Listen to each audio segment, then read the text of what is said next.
Cartilage हे एव्हॅस्क्युलर, त्यामुळे एकदा निघून गेलं की ते गोळ्या औषधांनी कुठल्याही पॅथीमध्ये ते नवीन तयार होत नाही. This is scientifically proven fact. So हे कन्सर्न जे होते पेशंटचे की ऑपरेशन किती वेळ, ऑपरेशन नंतरच्या होणाऱ्या वेदना, ऑपरेशन नंतर येणारी हालचाल, त्याचबरोबर फिजिओथेरपी किती लागेल, तो जॉईंट किती काळ टिकेल, हे सगळे पॉइंट्स आम्ही हे सगळे ऍड्रेस करायचा याच्या माध्यमातून प्रयत्न केलेला आहे, just to make things comfortable for patient. तर अशा बऱ्याच सर्जरीजमध्ये रोबोटिक तंत्रज्ञान हे येऊ घातलेलं आहे. म्हणजे अगदी नजीकच्या भविष्य काळामध्ये ह्या सगळ्या सर्जरीजसाठी पण रोबोटिक तंत्रज्ञान आपल्याला उपलब्ध होणार आहे भारतामध्ये. जसं डायबिटीस झालेला माणूस साखर खाणार नाही हे पथ्य झालं, नाहीतर त्यांनी सांगायचं मी सकाळ संध्याकाळ काहीतरी साखर गोड खातो, तुम्ही आपला माझा काय गोळ्यांचा डोस वाढवा, इन्शुलिनचा डोस वाढवा. That is not recommended. Okay, surgery करून घेण्यापूर्वी पेशंटनी हे कन्सेप्ट क्लिअर करणं अत्यंत जरुरी. ही सर्जरी तुमचा वॉकिंग डिस्टन्स वाढावा म्हणून आपण करून घ्या. प्रत्येक वेळेस ऑपरेशनच लागतं असं नाही. वेळेत जर तुम्ही डॉक्टरांकडे गेला तर बऱ्याचशा स्पोर्ट्स इंजुरीज, इनकम्प्लीट टेअर्स असतील तर हे रेस्ट आणि फिजिओथेरपी, रिहॅबनी होऊ शकतं. ह्याच्यामधनं तुम्ही व्यवस्थित चांगल्या सेंटरमध्ये हे करून घ्या. चांगली सर्जरी झाल्यानंतर डेफिनेटली तुम्हाला त्याचा उपयोग होणार आहे. नक्कीच.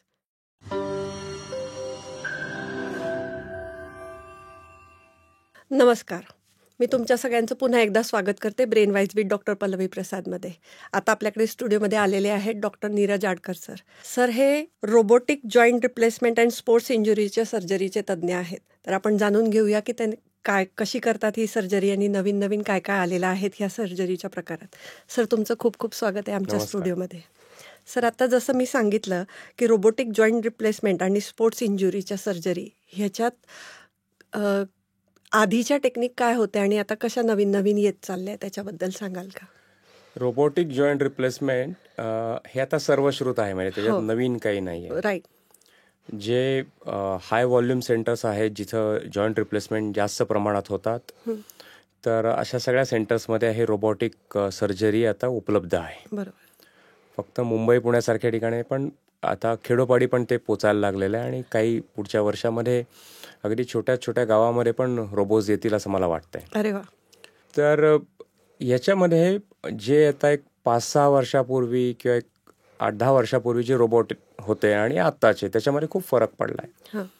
तर पूर्वीचे जे रोबोज आणि त्यांनी सर्जरीज त्याच्यामध्ये वेळ लागायचा आणि त्याची प्रिसिजन आणि याच्यामध्ये पण थोडंसं आम्हाला चॅलेंजेस होते.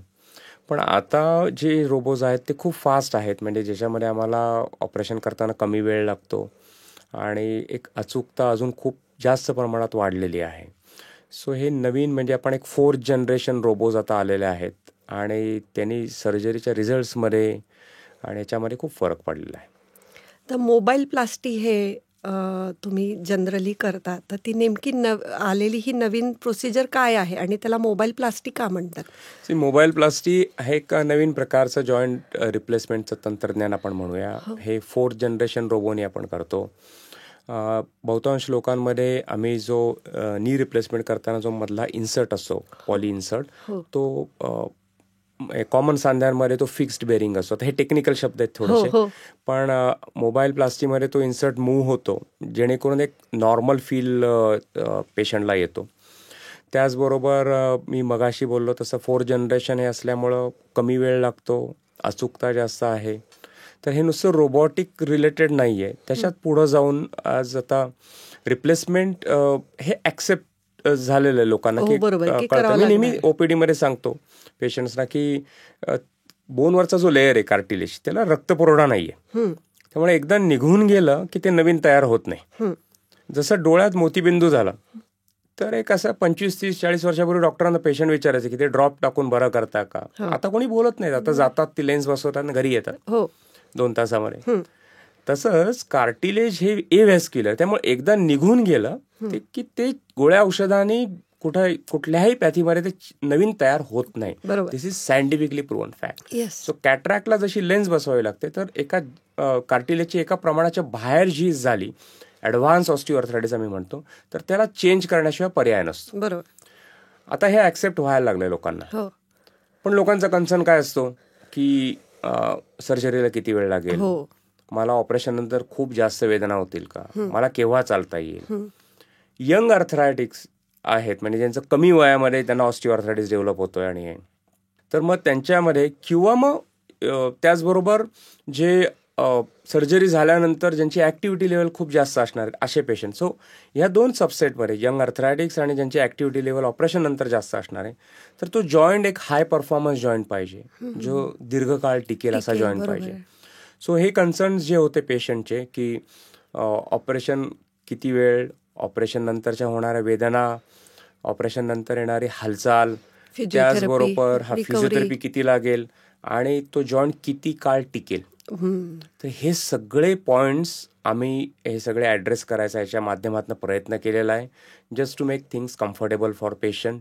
आणि जेणेकरून तो एकदा जॉईंट केला व्यवस्थित आणि त्याची काळजी घेतली गेली पेशंटकडनं, ते पण फार महत्त्वाचं आहे. तर तो दीर्घकाळ टिकेल, जेणेकरून रिव्हिजन सर्जरीज किंवा तो जॉईंट वेअर आउट लवकर झाला अशा गोष्टी आपल्याला बघायला मिळणार नाही. मोबाईल प्लास्टी ही बाकीच्या सगळ्या रोबोटिक सर्जरीपेक्षा वेगळी कशी काय?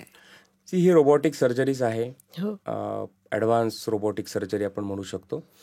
आणि ह्याच्यानंतर जे आहेत आपण हालचाल जी आहे ती इमिजिएटली सुरू होते ऑपरेशन नंतर. म्हणजे सिग्नलनी आपण जर केलं एकच गुडघा तर सेम डे नी मुवमेंट्स किंवा चालणं पॉसिबल होऊ शकतं.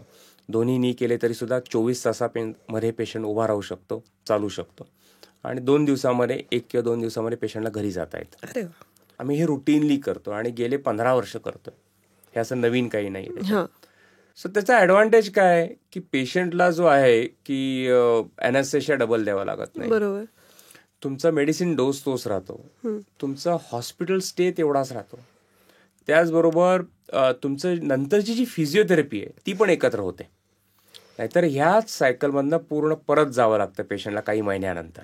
त्यामुळे ऑपरेशन झालेला जो आहे जॉईंट तो पेन फ्री होतो काही आठवड्यांमध्ये, आणि ऑपरेट न झालेला गुडघा तो दुखत राहतो. मग तो कंपल्सरी तो पण करावा लागतो आणि मग ते सगळं रिपीट होतं. ओव्हरऑल रिकव्हरी पण डिले होते. सो ज्यावेळेस शक्य आहे आणि मेडिकली फिटनेस असेल तर डेफिनेटली हे कन्सिडर करावं. Oldest patient I operated for both knees together 87 year old gentleman, कोथरूडचेच आहेत. आणि दोन्ही एकत्र केले, 3rd डे चालत घरी गेले. सो पण त्यांचा फिटनेस होता, बाकीचे कोमॉर्बिडिटीज त्यांना जास्त नव्हते, त्याच्यामुळे हे साध्य झालं. तर हे डेफिनेटली ज्यावेळेस गरजेचं आहे त्यावेळेस पेशंटनी, नातेवाईकांनी आणि ह्याच्यात मी डॉक्टरांनी पण हे कन्सिडर करावं की असं काही गरजेचं नाही की एकाचा आधी करा आणि मग नंतर करा. तुम्ही दोन्ही करू शकता. रेकमेंडेड आहे की दोन्ही सोबतच करायला पाहिजे. तर ह्या टेक्निकद्वारे केलेले पेशंट जे आहेत 10 ते 15 दिवसात त्यांचा वॉकर पण सुटतोय. अच्छा, अरे वा. लवकर त्यांना म्हणजे मोबिलिटी लवकर येते आणि इंडिपेंडंट वॉकिंग पण लवकर सुरू होत आहे. सो पोस्ट ऑफ रिकव्हरी पण खूप फास्ट आहे. ह्याच्यामध्ये ऑपरेशन नंतरचा पेन कमी होण्यासाठी पण आम्ही काही स्पेसिफिक पेन ब्लॉक्स आणि हे सगळे देतोय, जेणेकरून त्यांना ऑपरेशन नंतरच्या वेदना अतिशय कमी असतात. त्याच्यामुळे फिजिओथेरपी पण लवकर सुरू होते. पेशंटचं जे आहेत हालचाल चांगली होते. पेन कमी झाल्यामुळं मसल स्पाझम किंवा स्टिफनेस जो डेव्हलप होऊ शकतो ऑपरेशन नंतर ते कमी होतं. तर ह्या सगळ्या ह्याच्यामध्ये we have tried to make it as comfortable as for the patient. त्याच्यामध्ये आणि लास्ट पॉईंट जो आहे ह्याच्यामध्ये जो इन्सर्ट आम्ही पॉली इन्सर्ट वापरतो तो मेजॉरिटी ऑफ द पेशंट्समध्ये मोबाईल बेरिंग आम्ही वापरतो. त्याच्यावरनं हे मोबाईल प्लास्टी आपण केलेलं आहे. तर मोबाईल बेरिंग असल्यामुळं आपला जर गुडघ्याचा सांधा त्याचा आपण जर विचार केला, जर पाय आपण गुडघा वाकवतोय आणि सरळ करतोय तर तो एकाच डिरेक्शनमध्ये वाकत नाही. तो पाय आपण किंवा गुडघा वाकवत असताना तो असा आतमध्ये रोटेट होतो. Okay, so it is multi-directional movement. So that insert mimics that movement. Right. So that gives near normal feel to the patient. आणि त्याच्यामुळं आपल्याला जी आहे ती रिकव्हरी फास्ट होते पेशंटची.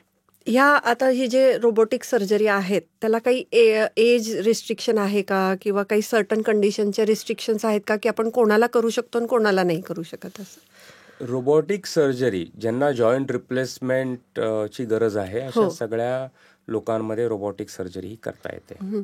पेशंटचा मेडिकल फिटनेस जर असेल सर्जरीसाठी तर age is just a number. म्हणजे एखादा 50-60 वर्षाचा माणूस पण मेडिकली अनफिट असू शकतो सर्जरीसाठी. आणि एखादा 100 वर्षाचा माणूस पेशंट म्हणजे जे आहेत ते फिट असू शकतात. म्हणजे एक आम्ही आजींचं ऑपरेशन केलं, ते जवळपास त्यांचं वय 99-100 वर्ष होतं. अरे बापरे. आणि खुब्याच्या सर्जरीज बाहेर केल्या होत्या त्यांनी, त्याच्यात कॉम्प्लिकेशन झालं आणि आम्ही तो रिवाईज करून सगळं केलं आणि 107 वर्षापर्यंत ते व्यवस्थित त्यांचं आयुष्य जगू शकले. अरे वा. एक बाबा आहेत ज्यांचं 99व्या वर्षी एक खोबा मी चेंज केला, फ्रॅक्चर होतं म्हणून. आता 104व्या वर्षी दुसऱ्या साईडचा केला, तिकडं झाला. सो ह्या वयात पण ह्या प्रोसिजर्स आपल्याला करता येतात, कारण त्यांचा मेडिकल फिटनेस होता म्हणून हे करणं शक्य झालं. पण अशा काही काही कंडिशन्स आहेत की ज्यांना ऍक्च्युली ऑपरेशनशिवाय पर्याय नसतो. पण मग पेशंट आणि पेशंटच्या नातेवाईकांच्या मनामध्ये ही भीती असते, अरे त्यांचं वय 90 आहे, 95 आहे, तर मग करता येईल का? तर हे डेफिनेटली करता येतं. त्यांचा मेडिकल फिटनेस ॲसेस करून घ्यावा, आणि जर फिजिशियन झाले, कार्डिओलॉजिस्ट, ॲनेस्थेशिओलॉजिस्ट सगळ्यांनी सांगितलं की हे करता येईल, तर ह्या प्रोसिजर डेफिनेटली ह्या वयात पण आपण कन्सिडर करू शकतो. अजून एक माहिती द्यायला मला अतिशय आनंद होतो इथे की रोबोटिक सर्जरी ऑर्थोपेडिक्समधली फक्त जॉईंट रिप्लेसमेंटशी निगडीत न राहता आता भविष्यामध्ये गुडघ्याच्या लिगामेंट सर्जरीज असतील किंवा पायाला आलेला बाक आहे ज्याला ऑस्टिओटॉमीज म्हणतात, जिथं आपण रिप्लेसमेंट टाळू शकतो, किंवा खांद्याच्या काही सर्जरीज असतील, तर अशा बऱ्याच सर्जरीजमध्ये रोबोटिक तंत्रज्ञान हे येऊ घातलेलं आहे. आणि अगदी नजीकच्या भविष्य काळामध्ये ह्या सगळ्या सर्जरीजसाठी पण रोबोटिक तंत्रज्ञान आपल्याला उपलब्ध होणार आहे भारतामध्ये. अरे वा.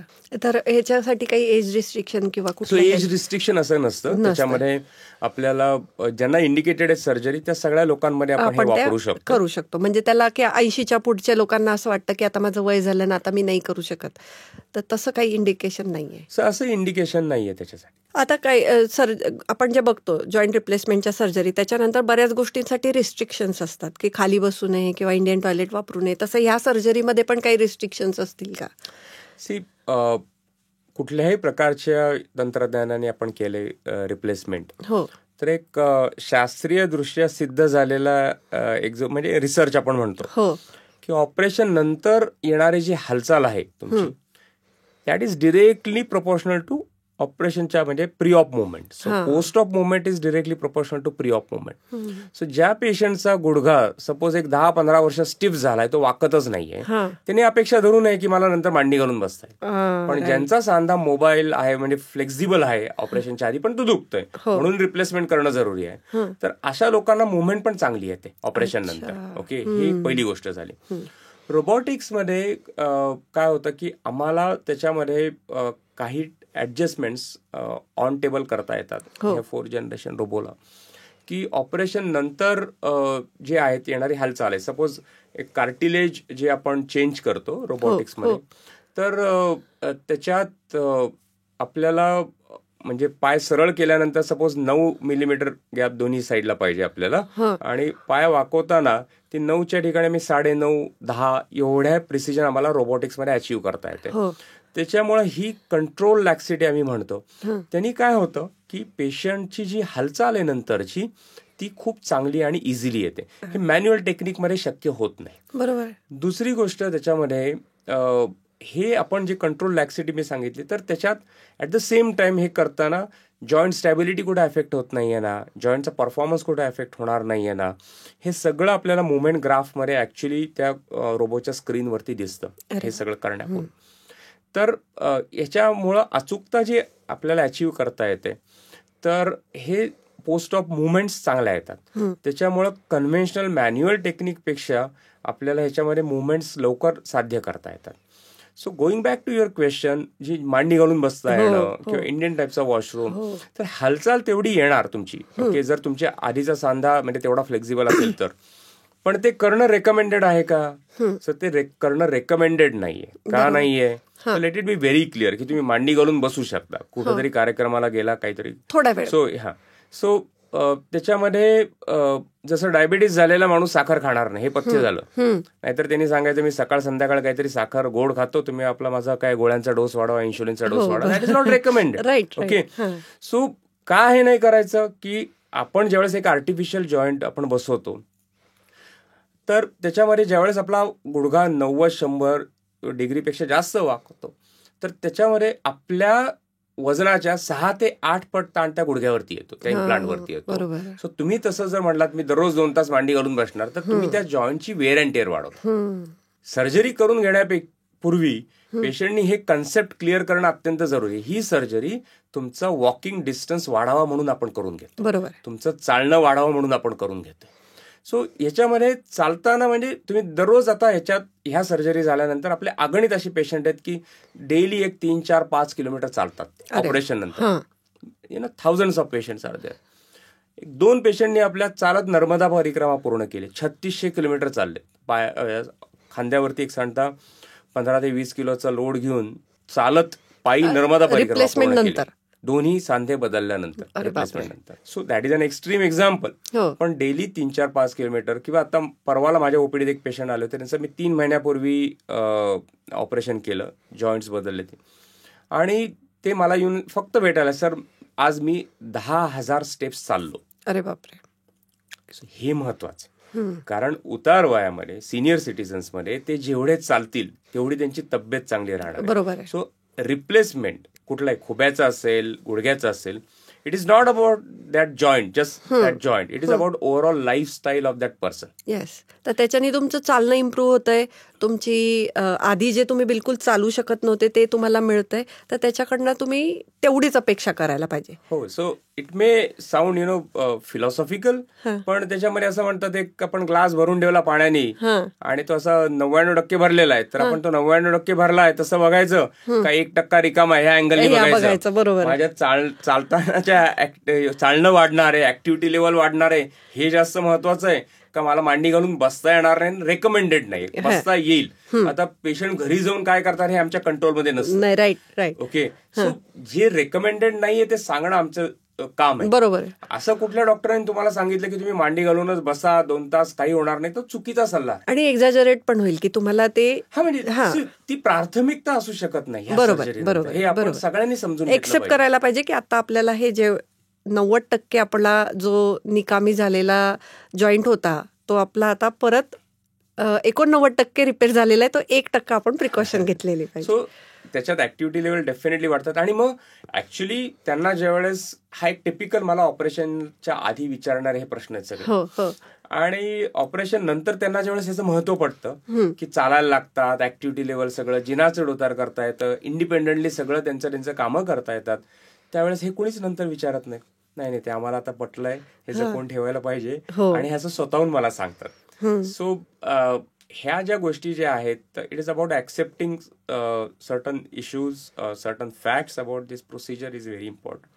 आणि ह्याच्यात तुमची इट इज अबाउट इंडिपेंडन्स. मगाशी मी डायबिटीसचं बोललो आपल्याला, की हा अजून एक प्रश्न असतो, सर आम्हाला डायबिटीस आहे किंवा त्याच्यात मग करता येईल का, जखम भरून याला त्याच्यात त्रास होईल का. सो डायबेटिक झालं, रुमॅटॉइड झालं, हे जे आहेत हे पेशंट, हे सबसेट ऑफ पेशंट ज्याच्यामध्ये एक्स्ट्रा प्रिकॉशन्स घ्यावे लागतात. पण डायबेटीस असलेल्या म्हणजे आज हे जे पेशंट्स ज्यांची सर्जरीज होत आहेत रिप्लेसमेंट, त्याच्यातले 60-70% लोकांना डायबिटीस आहे. डायबिटीस कॅपिटल आहे आपण जगाचं, भारत तसं जर बघायला गेलं तर डायबिटीसच्या लोकांनी तर ही सर्जरी पहिल्यांदा करून घेतली पाहिजे जर हे इंडिकेटेड असेल तर, कारण तुमचं चालण्याचं अंतर वाढतं. अशी पण खूप पेशंट्स आहेत आमचे की त्यांचं नंतर डायबिटीस कंट्रोलमध्ये ह्या सर्जरीचा उपयोग झाला. करेक्ट. सो हा अँगल ऍक्च्युली विचारातच घेतला जात नाही. माझ्या सासूबाईंचं सेम झालंय, त्यांच्या रिप्लेसमेंट नंतर त्या चालायला लागल्या आणि डायबिटीस कंट्रोल झाला, त्याच्यामुळे येस व्हेरी इम्पॉर्टंट. सर आता आपण जसं बोलतोय की ह्याचा लाईफ स्पॅन वाढतो का ह्या मोबाईल प्लास्टिकमुळे, हे जे रिप्लेसमेंट केलंय त्याचा लाईफ स्पॅन वाढतो का? मोबाईल प्लास्टिकमुळं जे काय मी आता इम्प्लांट्स वापरतोय तर त्याच्यातली वेअर अँड टेअर जे होणारी आहे ती अतिशय कमी असणार आहे, आणि त्याच्यामुळं इनडायरेक्टली त्याचा लाईफ स्पॅन वाढणार आहे. त्याच्यात जो पॉलिथिलिन वापरला जातो तो व्हिटॅमिन ई इम्प्रेग्नेटेड पॉली आहे, त्यांनी अजून वेअर अँड टेअर कमी होते. आणि लाईफ स्पॅन नुसता इम्प्लांटचा नाही, काही रिसर्च आहेत. म्हणजे मी आपल्या दर्शकांना मी हे जरूर सांगेन की ऑनलाईन जाऊन बघा पण, की रिप्लेसमेंट सक्सेसफुल झाल्यानंतर असे काही स्टडीज आलेले आहेत की जे लोक रिप्लेसमेंट करून घेतात तर त्यांचा लाईफ स्पॅन वाढतंय, जे करून घेत नाहीत आणि पेनफुल जॉईंट घेऊन नुसतं जगत राहतात. तर ह्याच्यामधनं तुम्ही व्यवस्थित चांगल्या सेंटरमध्ये हे करून घ्या, चांगली सर्जरी झाल्यानंतर डेफिनेटली तुम्हाला त्याचा उपयोग होणार आहे, आणि त्यांचा ऍक्टिव्हिटी वाढल्यामुळे बाकीच्या शरीराचे जे प्रॉब्लेम आहेत ते पण कमी होणार. बरोबर. सर आता आपण मोबाईल प्लास्टिक बद्दल बोललो, तर पेशंटचा बऱ्याचदा समज असतो की आता खूप ऍडव्हान्स काहीतरी सर्जरी सांगताय आपल्याला, म्हणजे त्याच्यानी काही कॉस्ट वाढते का, त्याच्यानी मला खूप काही खर्चिक होईल का, तर ते कितपत खरं आहे? स्टँडर्ड रोबोटिक सर्जरीला जेवढा खर्च असतो तेवढाच खर्च याच्यामध्ये आहे. इनफॅक्ट काही दुसऱ्या टेक्निक्सपेक्षा हे अजून इकॉनॉमिकल पण आहे. सो चांगलं आहे आणि खर्चिक नाही आहे जास्त आणि ड्युरेबल आहे. आणि कधी कधी की पुढे लागणारा खर्च पण कमी होणार असतो. ॲब्सोल्युटली. की नॉर्मल सर्जरीमध्ये जरी आता कमी दिसत असला खर्च तर तो पुढे जाऊन कुठल्या तरी नंतर तुम्हाला फिजिओ कमी लागू शकते, त्याच्यामध्ये तुमचे नंतर मेडिसिन कन्झम्पशन कमी होणार आहे, रिकव्हरी फास्ट होणार आहे. तर आता जॉईंट रिप्लेसमेंट शस्त्रक्रिया ज्या असतात त्या कुठल्या कुठल्या ह्याच्यामध्ये आपण करतो, कुठल्या जॉईंटमध्ये आपण रेकमेंड करतो ही मोबाईल प्लास्टी? मोबाईल प्लास्टी प्रायमरीली हे नी रिलेटेड आहे. हिपमध्ये आम्ही काही ड्युअल मोबिलिटी हिप्स वापरतो. डायरेक्ट अँटिरियर अप्रोचने आम्ही हिप रिप्लेसमेंट्स करतो. हिपमध्ये अशा वेगळ्या वेगळ्या टेक्निक्स पण आता खूप आलेल्या आहेत. तर ह्याच्यामध्ये कुठल्या पर्टिक्युलर पेशंट्समध्ये हे इंडिकेटेड आहे आपण जर विचार तर बेसिकली आर्थरायटिस ज्यांना आहे, संधिवात आहे, अशा लोकांमध्ये जॉईंट रिप्लेसमेंट हे सजेस्ट केलं जातं. आर्थरायटिस एका सर्टन लिमिटच्या पुढं गेला, खूप वाढला, त्याच्यानंतर रिप्लेसमेंट सजेस्ट केली जाते.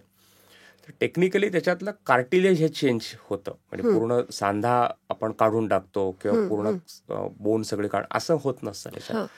तो कार्टिलेज चेंज केल्यानंतर एकमेकाच्या कॉन्टॅक्टमध्ये येणारे सरफेसेस स्मूथ होतात, त्याच्यातलं फ्रिक्शन निघून जातं आणि त्याच्यामुळे जे आहेत वेदना कमी होतात, वेदना निघून जातात त्याच्यामध्ये. तर खुब्याच्या सांध्यामध्ये बॉल अँड सॉकेट जॉईंट आपण तो चेंज केला जातो.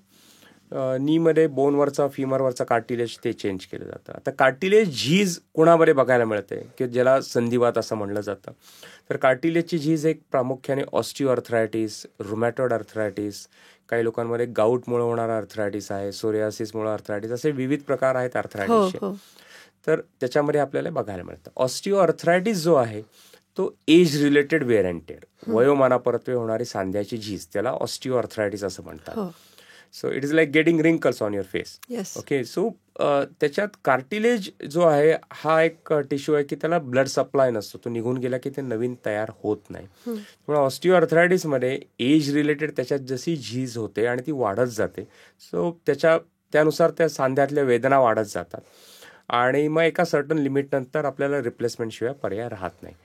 अर्ली स्टेजमध्ये डेफिनेटली एक्सरसाइज आणि मेडिसिन्स आणि याला आपण कंट्रोलमध्ये ठेवू शकतो. सो हे ऑस्टिओ अर्थरायटिस झालं. रुमॅटॉइड अर्थरायटिसमध्ये शरीरातले बरेचसे सांधे अफेक्टेड असतात. रुमॅटॉइड अर्थरायटिस, ऑस्टिओ अर्थरायटिस जसा एक उतार वयामध्ये बघायला मिळतो, तसं रुमॅटॉइड अर्थरायटिस हा कुठल्याही वयामध्ये होऊ शकतो. त्याच्यात तरुण लोकांमध्ये पण हा बघायला मिळतो. टिपिकली मग त्याच्यात सांध्यांना सूज येते किंवा सकाळी उठल्यानंतर ते सांधे स्टिफ झालेले असतात, हाताचे सांधे झाले, पायाचे, घोट्याचे, असे विविध सांध्यांमध्ये त्याच्यात त्रास होतो. त्याच्यात तुमच्या रक्तातले काही घटक तुमच्या सांध्याच्या आवरणाविरुद्ध काम करत असतात, त्यामुळे सांध्याच्या आवरणाला त्याला सायनोव्हियमला आणि याला सूज येते आणि त्यामुळे सांधे स्टिफ होतात. आणि मग हे बरेच वर्ष असंच जर पुढं चालू राहिलं तर त्याच्यातनं मग सांध्याची वेअर अँड टेअर व्हायला लागते. हे प्रमुख 2 प्रकार आपल्याला बघायला मिळतात. आणि जर सांध्याला काही मार लागला असेल, फ्रॅक्चर झाला असेल, त्याच्यामुळे पण त्या सांध्याची झीज होऊ शकते, त्याला सेकंडरी ऑस्टिओ अर्थरायटिस म्हणतात. अशा ह्या प्रकारामध्ये रिप्लेसमेंट हे लागू शकतं. आणि त्याच्यामध्ये कुठल्या टाईपचा आहे अर्थरायटिस त्यानुसार पण काही ऑपरेशनच्या दरम्यान आम्हाला काही ॲडजस्टमेंट्स कराव्या लागतात. सांध्याची झीज, संधिवात, त्याचबरोबर हाडांची ठिसूळता किती आहे पेशंटची, हाडं किती मजबूत आहेत, त्यानुसार पण तो सांधा सिलेक्ट आपण करतो. सर, तुम्ही जसं स्पोर्ट्सशी रिलेटेड सर्जन आहात, तर आता रिप्लेसमेंट केल्यानंतर तो स्पोर्ट्स खेळू शकतात का ते त्या सेम ह्याच्याने? डेफिनेटली. म्हणजे याच्यामध्ये हिप रिप्लेसमेंट, खुब्याचा सांधा झाला, गुडघ्याचा सांधा, हे प्रमुख सांधे आपण आता सध्या रिप्लेस करतो, म्हणजे ज्याच्यात प्रॉब्लेम जास्त प्रमाणात आढळत आहेत सध्या. तर याच्यानंतर स्विमिंग, एक लॉन टेनिस, ह्या ज्या गोष्टी ज्या आहेत, सायकलिंग, हे आपण डेफिनेटली करू शकता. Non impact activities are recommended. Patient म्हणलं की मला दोरीवरच्या उड्या मारायच्या आहेत, obviously that is not recommended, कारण इम्पॅक्ट त्याच्यावरती आला की अजून त्याच्यातली वेअर अँड टेअर आपण वाढवतो. म्हणजे एक आमचे पेशंट आहेत ज्यांचं मी एक मागच्या वर्षी हे केलं ऑपरेशन. आत्ता इंडोनेशियामधनं त्याने एक व्हिडिओ काढून पाठवला. 300 किलोमीटर सायकलिंग त्यांनी केलं 6 दिवसामध्ये after knee replacement. So activity level definitely improve होते आणि पण ह्या नॉन इम्पॅक्ट ॲक्टिव्हिटीज प्रेफर कराव्यात आणि हे स्पोर्ट्स डेफिनेटली तुम्ही पार्टिसिपेट करू शकता. आपण रेकमेंड करतो की एकदा जॉईंट रिप्लेसमेंट नंतर की तुम्ही वॉटर वॉक करायला पाहिजे स्विमिंग पूलमध्ये, किंवा त्याच्यासाठी काहीतरी प्रिकॉशन म्हणून एक्सरसाइज करायला पाहिजे, किंवा फिजिओथेरपी टाईप काही फ्लोर एक्सरसाइज करायला पाहिजे, तर त्या किती दिवसपर्यंत रेकमेंडेड आहे? हे काय मॅन्डेटरी नाही आहे वॉटर वॉक. आणि फिजिओचे जे एक्सरसाइजेस सांगितले जातात एक 3-4 आठवडे झाल्यानंतर हे आपण स्वतःच करू शकतो. म्हणजे तिथं फिजिओथेरपीचं मार्गदर्शन तुम्हाला लागत नाही. पण हे स्वतःच्या स्वतः आपण एक 10-15 मिनिट स्वतःसाठी काढले खूप झाले. आणि नंतर मग तुम्ही फक्त सरळ रस्त्यावरती चालणं झालं तुमच्या किंवा डे टू डे ॲक्टिव्हिटीज तुम्ही कंटिन्यू करू शकता.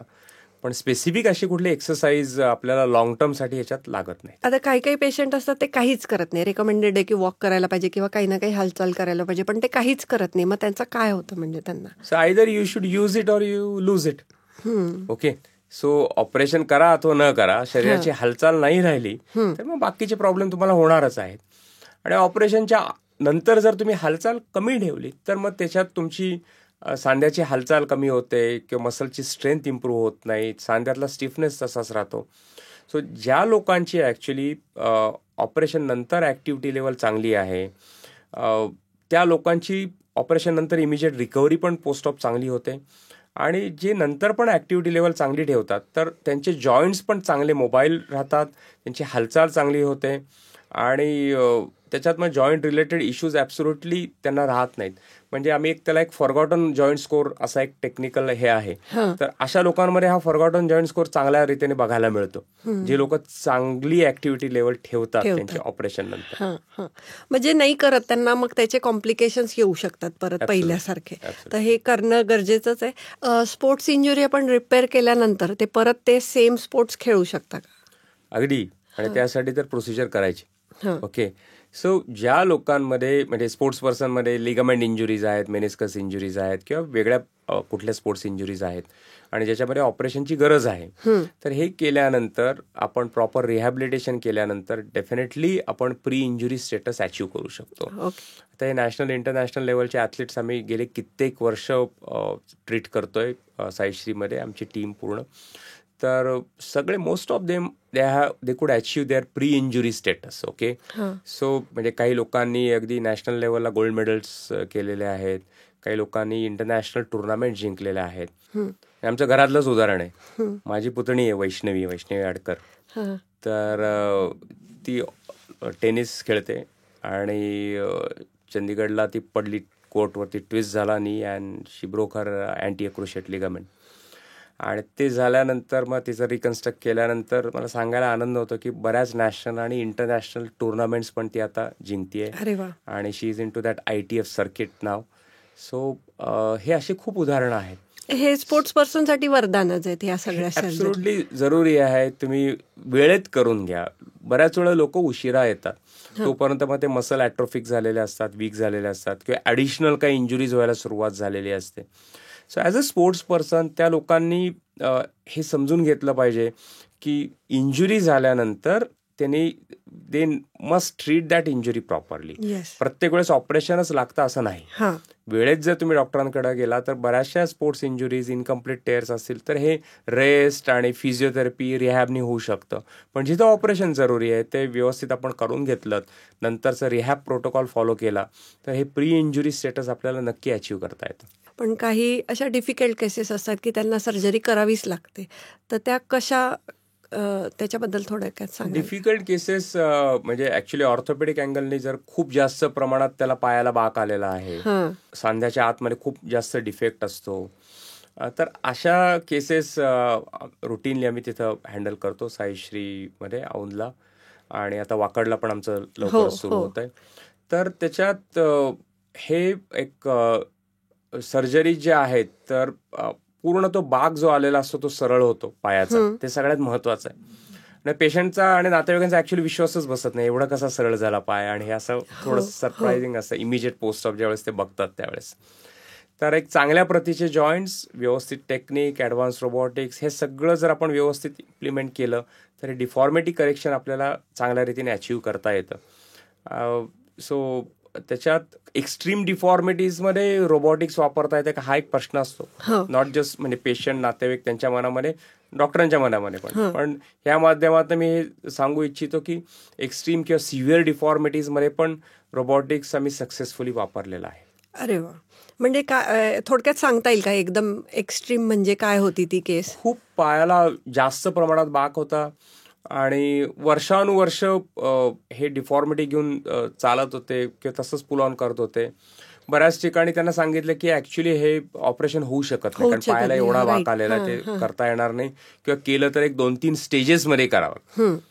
पण मग ह्या ऍडव्हान्स रोबोटिक्सनी फायदा काय होतो की हे अचूकता आपल्याला साधता येते, इम्प्लांट प्लेसमेंट कशी करायची ते आपण सगळं अचीव केलं की त्याच्यात डिफॉर्मिटी करेक्शन पूर्णपणे अचीव करता येतं आपल्याला सिंगल स्टेजमध्ये. सो अशा बऱ्याच केसेस झालेल्या आहेत आत्तापर्यंत. आणि हे डेफिनेटली जे आहेत, it has taken as an orthopedician आपण वेगळ्या अँगलनी जर याचा विचार केला तर आमच्यासाठी पण हे वरदान आहे. कारण आम्ही पेशंटला चांगल्या रीतीने ही सर्व्हिस देऊ शकतोय, आम्ही चांगल्या रीतीने अजून पेशंटला ट्रीट करू शकतोय, जे मे बी 15-20 वर्षापूर्वी शक्य नव्हतं. बरोबर.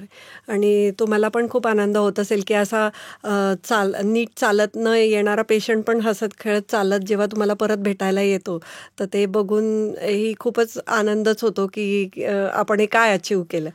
आणि हे सॅटिस्फॅक्शन मेडिकल सोडून दुसऱ्या कुठल्याच फील्डमध्ये मिळत नाही. आणि तुम्हाला विजिबल मिळतं. कारण बाकीच्या सर्जनला इतकी विजिबिलिटी पण नसते, पण तुम्हाला विजिबली दिसतं की चालता पण येत नव्हतं, पण आता हा चालत चाललाय परत आणि 2 महिन्यांनी भेटायला आला, तेही अगदी आनंदाने चालत आलाय. किंवा स्पोर्ट्स पर्सन आले तर ते की हसत करत परत खेळतायत आणि अचीव करतायत मोठ्या मोठ्या माइलस्टोन. तर खूपच छान माहिती सांगितली सर तुम्ही. आणि हे robotic surgery, mobile plastic surgery आणि ह्या सर्जरी सगळ्या वरदानच आहेत, ह्या ज्या आजार आपण दुसऱ्या कुठल्या ह्याच्यानी नीट करू शकत नाही किंवा ज्यांना सर्जरीची गरजच आहे अशांसाठी. आणि आधीच्या ज्या किचकट होत्या की ज्या सर्जरी केल्यानंतर पण तुम्ही ती अचीव करू शकत नव्हते, चालणं, धावणं किंवा ते स्पोर्ट्स खेळणं, ते आता तुम्ही नक्कीच साध्य करू शकता. ते खूपच छान माहिती तुम्ही आम्हाला साध्या शब्दात सांगितली, त्याबद्दल तुमचे खूप खूप धन्यवाद. Thank you so much sir.